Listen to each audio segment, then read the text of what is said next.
하나님의 말씀 봉독하겠습니다. 사무엘하 19장 1절에서 8절까지의 말씀입니다.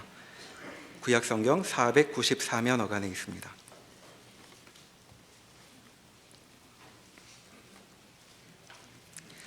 어떤 사람이 요압에게 아뢰되 왕이 압살롬을 위하여 울며 슬퍼하시나이다 하니 왕이 그 아들을 위하여 슬퍼한다 함이 그날의 백성들에게 들림에 그날의 승리가 모든 백성에게 슬픔이 된지라. 그날의 백성들이 싸움에 쫓겨 부끄러워 도망함같이 가만히 성읍으로 들어가니라. 왕이 그의 얼굴을 가리고 큰 소리로 부르되 내 아들 압살롬아 압살롬아 내 아들아 내 아들아 하니 요압이 집에 들어가서 왕께 말씀드리되 왕께서 오늘 왕의 생명과 왕의 자녀의 생명과 처첩과 비빈들의 생명을 구원한 모든 부하들의 얼굴을 부끄럽게 하시니 이는 왕께서 미워하시는 자는 사랑하시며 사랑하는 자는 미워하시고 오늘 지휘관들과 부하들을 멸시하심을 나타내심이라. 오늘 내가 깨달으니 만일 압살롬이 살고 오늘 우리가 다 죽었다면 왕이 마땅히 여기실 뻔하였나이다. 이제 곧 일어나 나가 왕의 부하들의 마음을 위로하여 말씀하옵소서. 내가 여호와를 두고 맹세하옵나니 왕이 만일 나가지 아니하시면 오늘 밤에 한 사람도 왕과 함께 머물지 아니할지라. 그리하면 그 화가 왕이 젊었을 때부터 지금까지 당하신 모든 화보다 더욱 심하리이다 하니 왕이 일어나 성문에 앉음에 어떤 사람이 모든 백성에게 말하되 왕이 문에 앉아 계신다 하니 모든 백성이 왕 앞으로 나아오니라. 아멘. 오늘 본문에 보는 바와 같이 압살롬의 반란은 진압됩니다. 다윗은 그의 부하들에게 압살롬을 해치지 말 것을 부탁했지만 요압은 그 말을 듣지 않고 압살롬을 죽여버리고 다윗은 슬피 웁니다. 그 장면은 바로 앞에 있는 18장 33절에서도 왕의 마음이 심히 아파 문 위층으로 올라가서 우니라. 그가 올라갈 때 말하기를 내 아들 압살롬아 내 아들 압살롬아 차라리 내가 너를 대신하여 죽었다면 압살롬 내 아들아 하였더라. 오늘 본문 19장 4절에도 왕이 그의 얼굴을 가리고 큰 소리로 부르되 내 아들 압살롬아 내 아들아 하는 탄식과 비명을 기록하고 있습니다. 다윗의 생애는 밧세바 사건을 기점으로 해서 그 이전의 생애는 매우 영웅적이고 뛰어났지만 밧세바 사건을 인하여 그 후의 인생은 참으로 비참하다고 밖에 얘기할 수가 없습니다. 그의 아들 암논이 다말 사건을 일으키고 압살롬이 그 복수를 암논에게 해서 암논을 죽이고 드디어는 압살롬을 내쫓고 그가 오랜 시간에 걸쳐서 돌아오고 백성들의 마음을 훔치고 반역을 준비하여 반란을 일으키고 아히도벨이 그의 책사로 붙고 아버지의 후궁들을 취하여 백주에 아버지의 수치를 드러내고 다윗은 피난길에 심의의 저주를 받고 목숨이 믿을 수 없는 위기에 처하는 일 속에서 압살롬의 그 반역을 왕권을 다투는 싸움으로가 아니라 아버지의 마음으로 압살롬을 아끼는 고백과 비명을 쏟아냅니다. 그러나 왕권의 오직 권력 투쟁에 묶인 요압과 그의 부하들은 권력을 되찾기 위하여 그를 죽이지요. 다윗은 그럴 수 없이 슬피 웁니다. 밧세바 사건이 없었더라면, 이렇게 생각이 드는 것은 모두의 공감하는 마음일 것입니다. 그래서 우리가 바라는 다윗의 생애는 성전을 건축하겠다고 소원을 드리고 하나님이 기특하다 그러고 그날 밤에 갑자기 심장마비로 죽고, 그리고 솔로몬이 아버지의 유지를 받아서 성전을 지으면 제일 멋집니다. 하나님도 그게 아마 제일 쉬웠지 않았을까 싶습니다. 그러나 보시는 바와 같이 그는 그 가장 멋진 절정에서 밧세바 사건을 일으키고, 그래서 끝없는 수렁으로 빠집니다. 그가 압살롬에 대하여 부르짖는 이 안타까운 심정은 압살롬을 사랑하는 아비의 마음인지 그의 생애에 대한 그의 탄식인지 알 도리가 없습니다. 압살롬의 죽음은 아마도 다만 자식의 죽음이 아니라 자신의 인생 전체에 대한 그의 절망일 것입니다. 골리앗을 죽이고 나라를 구한 건 뭔지, 사울과 요나단에게 베푼 용서는 뭔지, 그리고 그 많은 전투의 승리와 그리고 법궤를 찾아오는 기쁨과 그리고 성전을 짓겠다는 그 거룩한 진심들은 왜 다 무위로 돌아가고 이 지경에 이르게 되었을까? 왜 하나님은 나를 오래 살게 해서 이 꼴을 보게 하시는가? 가지가 다윗의 생애에 관한 중요한 우리의 이해일 테고 성경의 도전이기도 합니다. 성경의 도전. 다윗은 은혜의 대표입니다.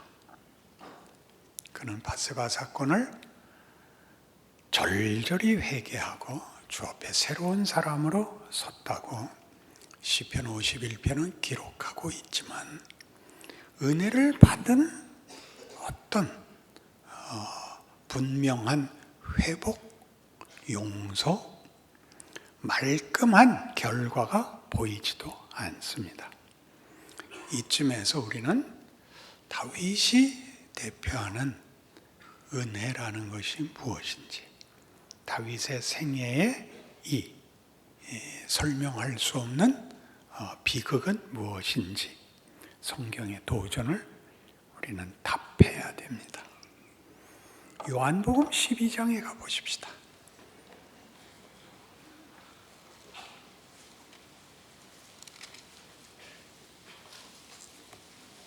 요한복음 12장 20절.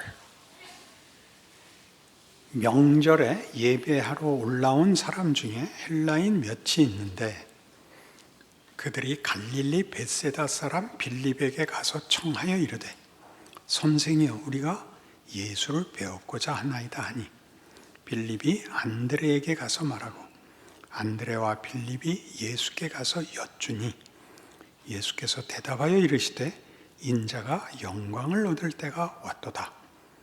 내가 진실로 진실로 너희에게 이르노니 하늘의 밀이 땅에 떨어져 죽지 아니하면 하늘 그대로 있고 죽으면 많은 열매를 맺느니라.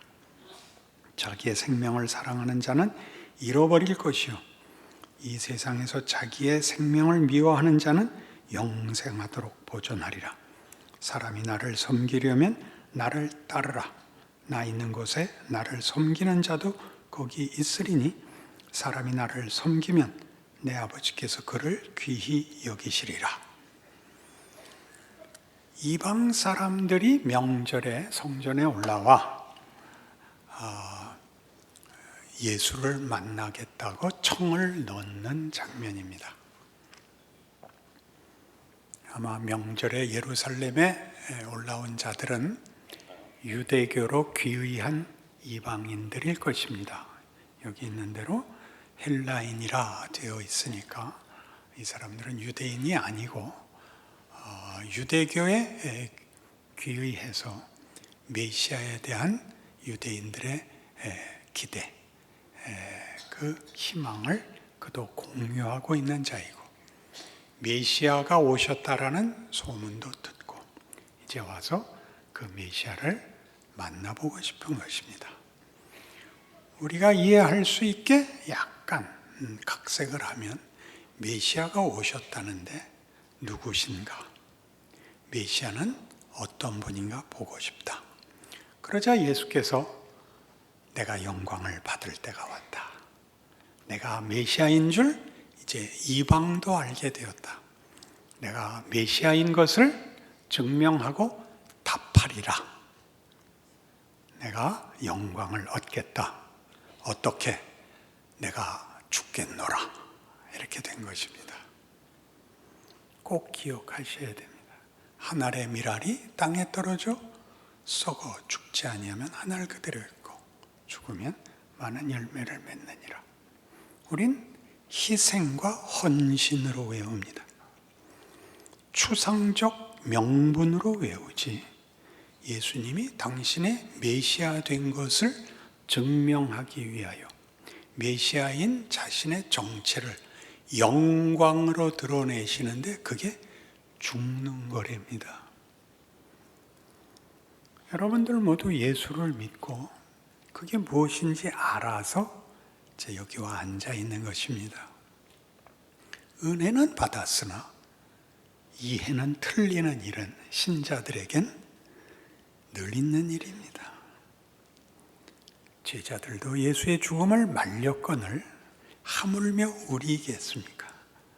그러니 우리가 오늘 다윗의 생애에서 보는 은혜의 대표자가 왜 영웅과 전설로 남지 않고 가장 민망한, 부끄러운, 하찮은 인생을 말미에 가지게 되느냐?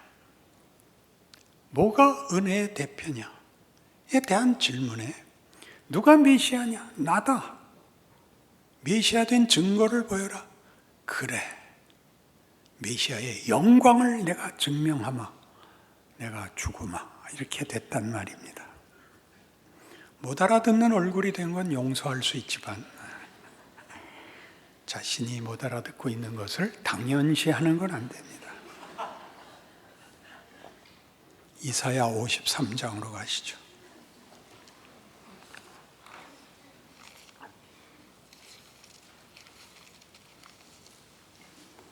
이사야 53장은 메시아에 관한 예언인데, 이 예언에서 메시아가 어떤 모습,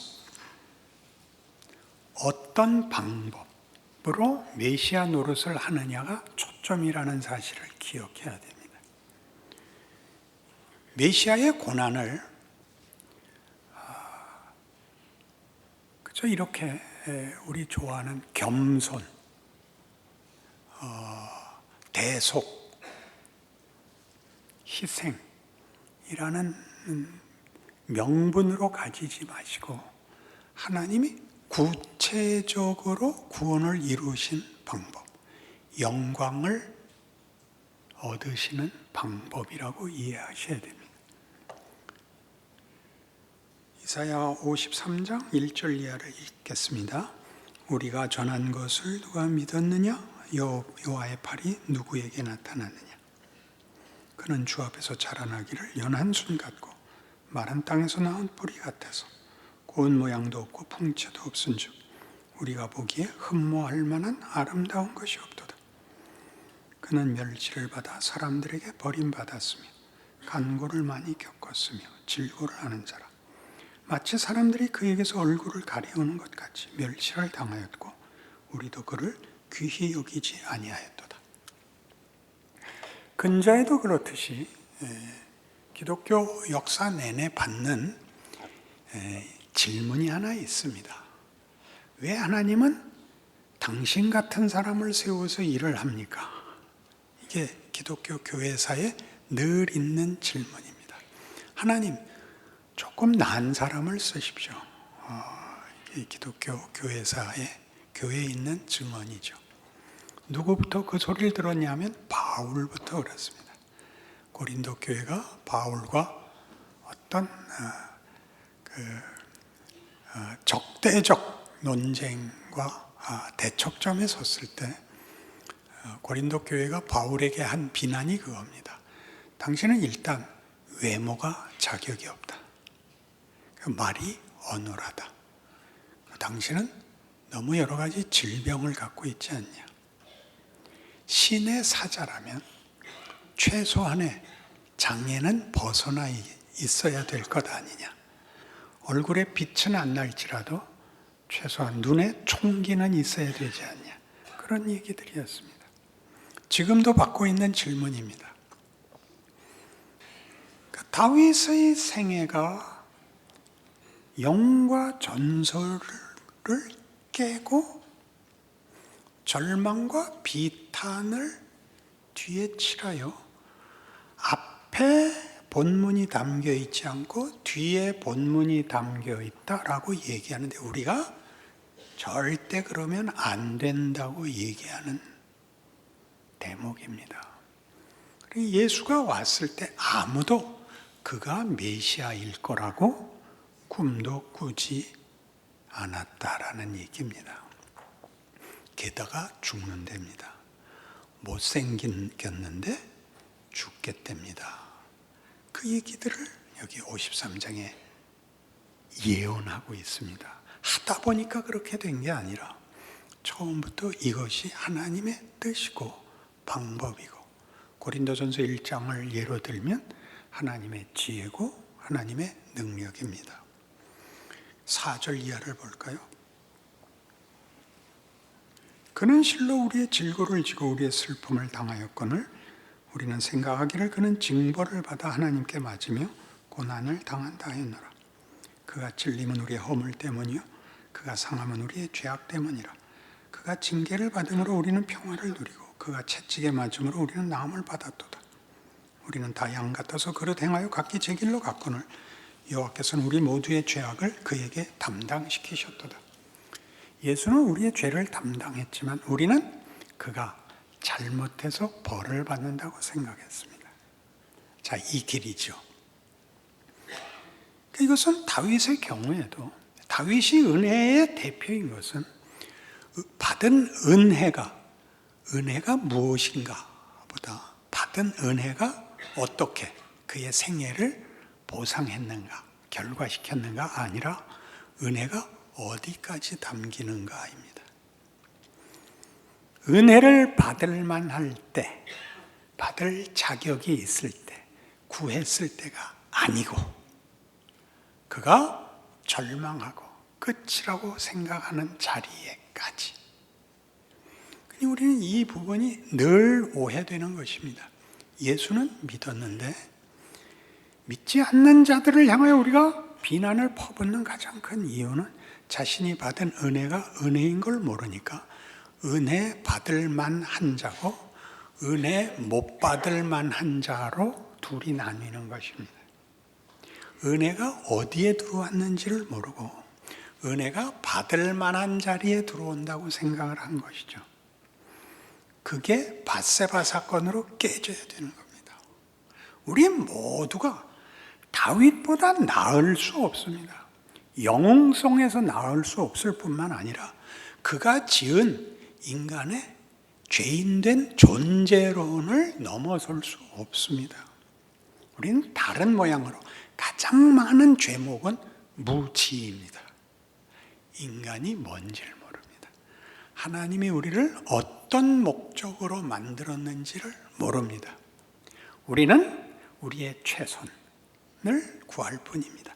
하나님은 우리의 최선을 들어주는 능력에 불과하지 하나님이 목적을 갖고 있을 거라고 생각하지 않습니다. 이렇게 목적은 자신이 정하고 능력만 신에게 요구하는 것을 우상이라고 그럽니다. 우상은 결단코 금송아지도 무슨 흰머리 독수리도 아니고 그건 양도 아니고 우상은 언제나 하나님의 의도하시는 창조와 깊으신 영광의 대상과 목적물이 될 것을 타협하자는 것입니다. 끝없이 우리는 도덕과 윤리에서, 유용성에서, 승리와 성공에서 우리의 최선의 경지에 서려고 합니다. 그러니 하나님이 와서 꺾으시죠. 예수의 십자가는 그걸 꺾는 자리입니다. 우리의 최선이, 우리의 하나님을 향한 진심이 예수를 죽이죠. 거기 누가 있습니까? 대표로 바울이 있지 않습니까? 바울이 스데반을 죽이죠. 그를 따르던 제자들은 다 도망가죠. 요한복음 13장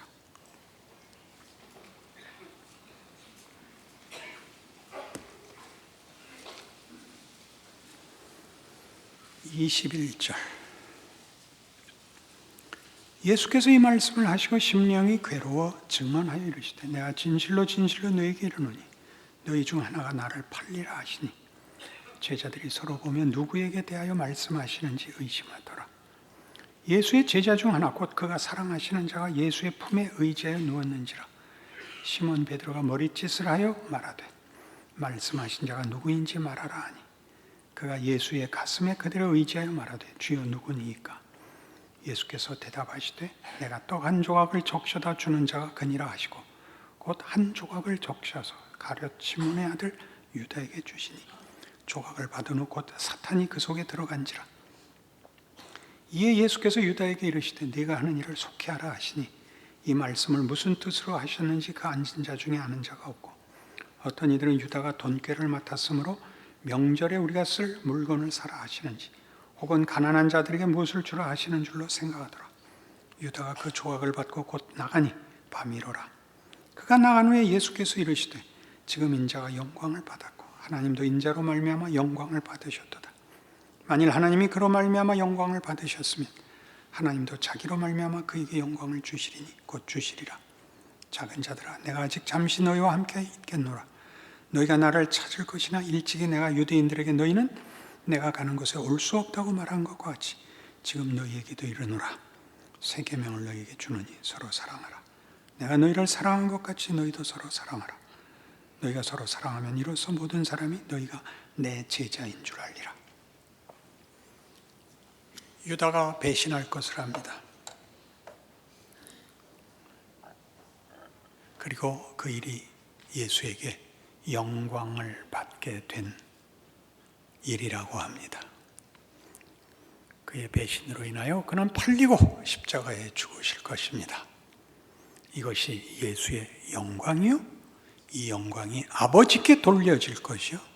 그래서 아버지께서 당연히 그 아들을 영화롭게 하실 것이라고 합니다.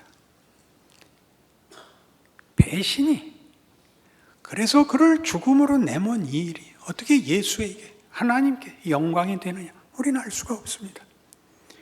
내가 이렇게 영광을 받을 것이니 그러므로 내가 너희에게 이르노니 34절이 됩니다. 새 계명을 너희에게 주노니 서로 사랑하라가 됩니다.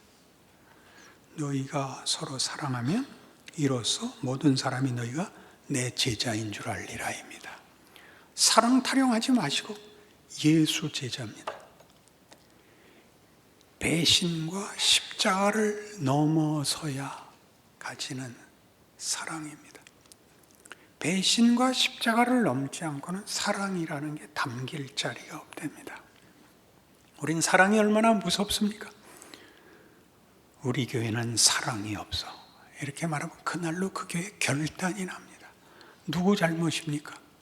성가대 잘못이라. 난 그렇게 생각해요. 찬양 부를 때 덜 웃었다. 맨 앞줄 잘못이다. 왜 인상은 팍팍 쓰느냐? 알아도 못 듣는 주제. 어떻게 할 겁니까? 사랑이 심판을, 공포를 자아내지 않습니까? 거기에 무슨 배신과 십자가를 넘어선 그런 사랑이 있냐 말이죠. 적개심도, 보복도, 원망도, 폭력도 아닌 그것이 없어서가 아니라 그것을 넘어선, 극복한, 그것을 보상받는 것을 넘어선, 보복하는 것을 넘어선 자리에 사랑. 이것이 얼마나 무시무시한 자리에서 만들어지는 것인가. 뒤도 이렇게 됐습니다. 뒷절도 36절. 시몬 베드로가 이르되 주여 어디로 가시나이까? 예수께서 대답하시되 내가 가는 곳에 네가 지금은 따라올 수 없으나 후에는 따라오리라. 베드로가 이르되 주여 내가 지금은 어찌 따라갈 수 없나이까? 주를 위하여 내 목숨을 버리겠나이다. 예수께서 대답하시되 네가 나를 위하여 내 목숨을 버리겠느냐? 내가 진실로 진실로 네게 이르노니 다 굴기 전에 네가 3번 나를 부인하리라. 이 사이에 사랑이 들어있죠. 서로 사랑하라. 너희가 서로 사랑하면 이로써 모든 사람이 너희가 내 제자인 줄 알리라. 뭘 넘어서? 배신을 넘어서, 십자가를 넘어서, 부인을 넘어서. 이것은 우리가 아는 어떤 지극함과 어떤 진심과 어떤 훈련의 극치의 자리가 아닙니다. 다른 세계의 것입니다. 다른 세계의 것.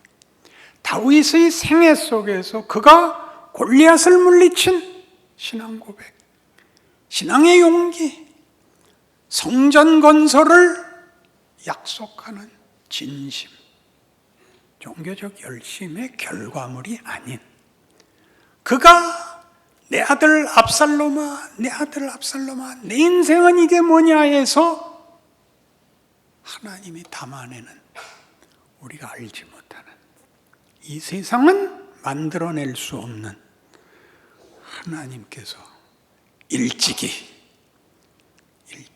약속하신 이스라엘에게 예수를 통하여 우리 신약 시대엔 허락하신 일, 십자가를 따르고 십자가 안에서 가진 승리로 이제 누릴 수 있는 것. 요한복음 14장이 그 일을 이렇게 얘기합니다. 12절, 8절부터 보죠. 요한복음 14장 8절. 빌립이 이르되 주여 아버지를 우리에게 보여주옵소서. 그리하면 족하겠나이다. 예수께서 이르시되 빌립아, 내가 이렇게 오래 너희와 함께 있을 때 네가 나를 알지 못하느냐? 나를 본 자는 아버지를 보았거늘 어째 아버지를 보이라 하느냐? 내가 아버지 안에 거하고 아버지는 내 안에 계신 것을 네가 믿지 아니하느냐? 내가 너희에게 이르는 말은 스스로 하는 것이 아니라 아버지께서 내 안에 계셔서 그의 일을 하시는 것이라. 내가 아버지 안에 거하고 아버지께서 내 안에 계심을 믿으라. 그렇지 못하겠거든 행하는 그 일로 말미암아 나를 믿으라. 내가 진실로 진실로 너희에게 이르노니 나를 믿는 자는 내가 하는 일을 그도 할 것이요 또한 그보다 큰 일도 하리니 이는 내가 아버지께로 감이라. 너희가 내 이름으로 무엇을 구하든지 내가 행하리니 이는 아버지로 하여금 아들로 말미암아 영광을 받으시게 하려 함이라. 자, 빌립은 뭘 물었을까요? 예수에게 왜 아버지를 보여주옵소서라는 질문이 나왔을까요? 예수님의 메시아 사역이 시원치 않아서 그럽니다. 전능하신 하나님의 위엄, 권능, 그 기적을 보여주옵소서. 나를 봤는데 아직도 모르겠느냐? 다윗의 생애가 어디서 끝났으면 좋겠다고요? 밧세바 사건 전에. 여러분 자신을 위해서 그걸 원하세요? 아니죠. 우리는 우리의 현실이 다윗의 전생애가 아니라 후생이라는 것을 알고 있습니다. 그럼에도 불구하고 교회는 예수를 믿으면 우리가 그 전생애를 살 거라고 생각을 합니다. 아닙니다. 그 전생애는 밧세바 사건으로 삼켜집니다. 그것은 무효화됩니다. 진실이 밝혀집니다. 이것은 아무것도 아니다. 여기는 아무런 영광과 위대한 것이 없다. 우리의 최선에다 헌신에다 담지 않는다. 내가 담는다. 너희는 내가 창조했다. 예수 안에서 그 창조를 회복하여 내 영광을 너희 안에 심겠다. 너희가 간 어느 자리라도 좋다. 밧세바 이후에 다윗의 생애입니다. 너희가 어떤 현실이 있을지라도 다윗의 후반 인생을 벗어난 인생일 수 없다. 거기까지 내가 담는다. 걱정 마라. 이것이 다윗입니다. 은혜가 찾아오는 범위, 자리, 자격. 여기에 다윗이 있습니다. 예수 그리스도의 오심과 구원 사역을 여는 신약의 시작이 이렇게 되어 있죠. 마태복음 1장 1절이 아브라함과 다윗의 자손 예수 그리스도의 족보라 이렇게 나옵니다. 아브라함은 믿음의 조상으로, 다윗은 은혜의 대표로 나옵니다. 그 다윗은 이렇게 소개되죠. 다윗은 우리아에게서 솔로몬을 낳고 이렇게 됩니다. 창피무쌍입니다. 하다못해 다윗은 밧세바에게서 솔로몬을 낳고 라면 덜 창피합니다. 그렇게 안 쓰고 다윗은 우리아의 아내에게서 더 이상일 수 없는 최악의 자리를 거기 못 박아서 예수께서 지시는 십자가의 은혜가 어디에다 주어지는 것인가를 증언하기 위하여 다윗은 민망무쌍하게 그리고 고맙게 서 있는 것입니다. 아멘 안 하면 죽여버릴 거. 그래서 예수는 우리가 소원하는 다윗의 전반에 나타나는 생애의 위인으로 당신의 사역을 이루지 않고 우리의 최선, 우리가 바라는 소원의 영웅성과 전설을 거절하시고 하나님이 만드시는 하나님의 영광이 비춰지고 그 영광이 목적한 영광의 존재가 되어 하나님 자신의 영광이 드러나는 인간의 최선과 도덕의 극성을 보이는 것이 아니라 하나님의 영광. 우리가 즐겨 노래하는 사랑의 열매는 성령의 열매는 사랑과 희락과 화평과 오래 참음과 자비와 양성과 충성과 온유와 절제. 세상은 만들지 못하는 것. 세상은 이 말을 써도 결국은 폭력에 불과하고 비난에 불과하고 기만에 불과하고 해설에 불과한 것을 우리라는 존재의 본질에 인격의 성품에 담아 우리 존재를 세상이 만들 수 없는 존재를 만들어 하나님이 누구신지를 증명하고 창조의 목적을 이루고 승리하사 우리의 찬송을 받아내실 하나님으로 영광을 요구하십니다. 아멘. 아멘을 꺼리는 이유는 딱 하나입니다. 못 알아들으신 거죠. 마태복음 25장에 이 문제를 현실적으로 성경이 이렇게 요구하고 있습니다. 기억하셔야 됩니다.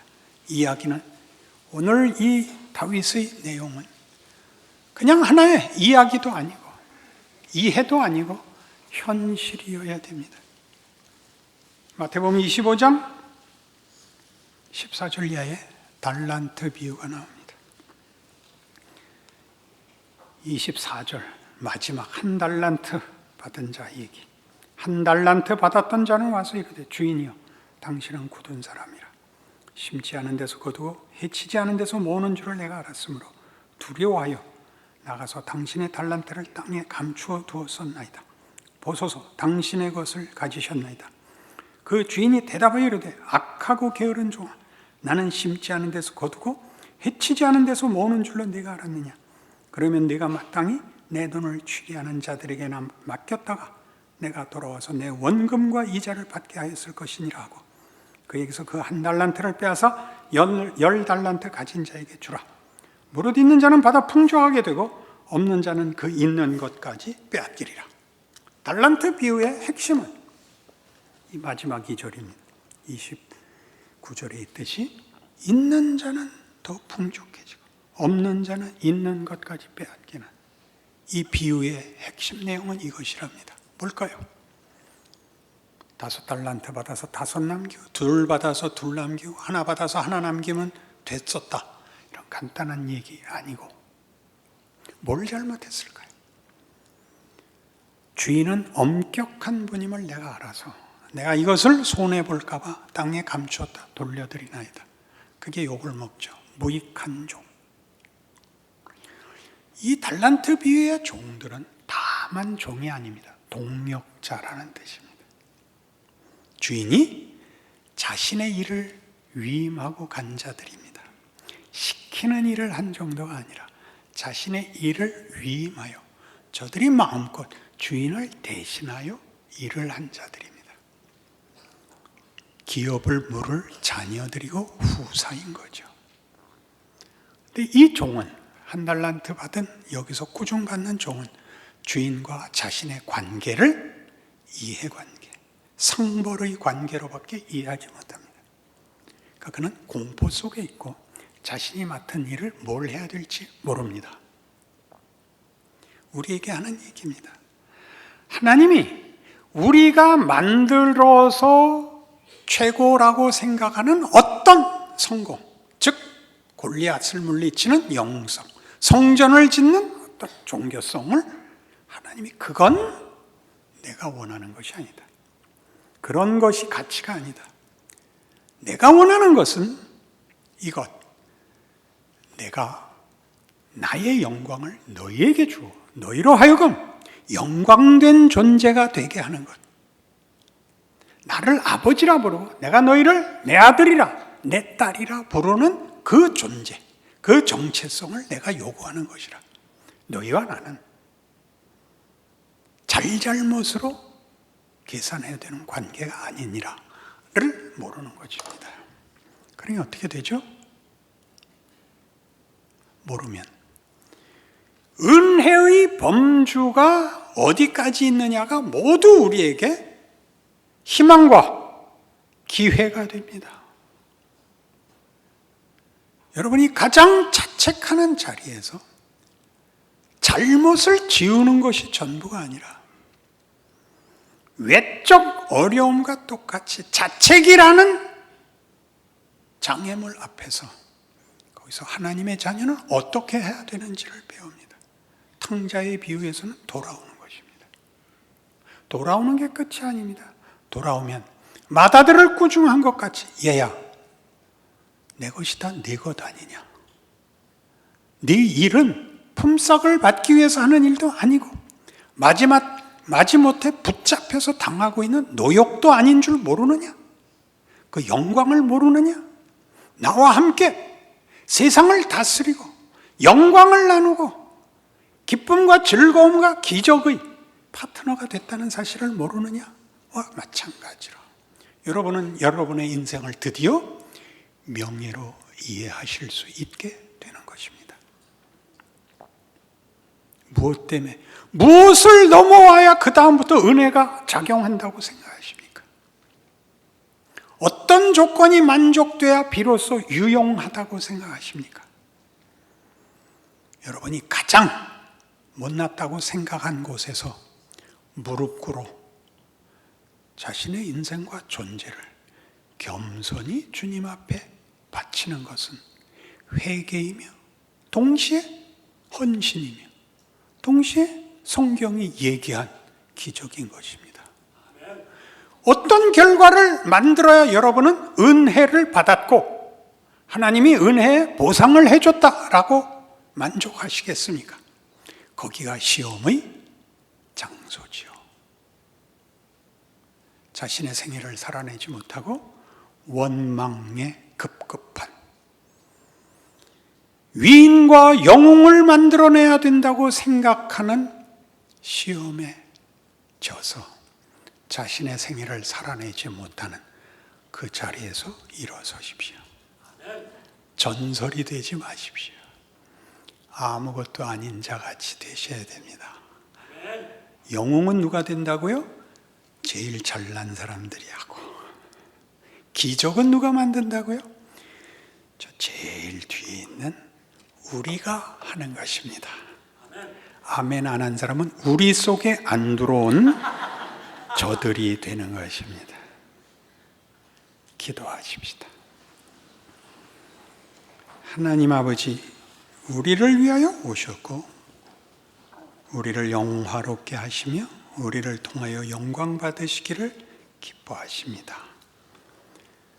그 인생을 주셨은즉 자신의 생애를 살고 세상과 하나님 앞에 영광이 되게 하옵소서. 우리 입술에는 감사를 주시옵소서. 예수님 이름으로 기도합니다.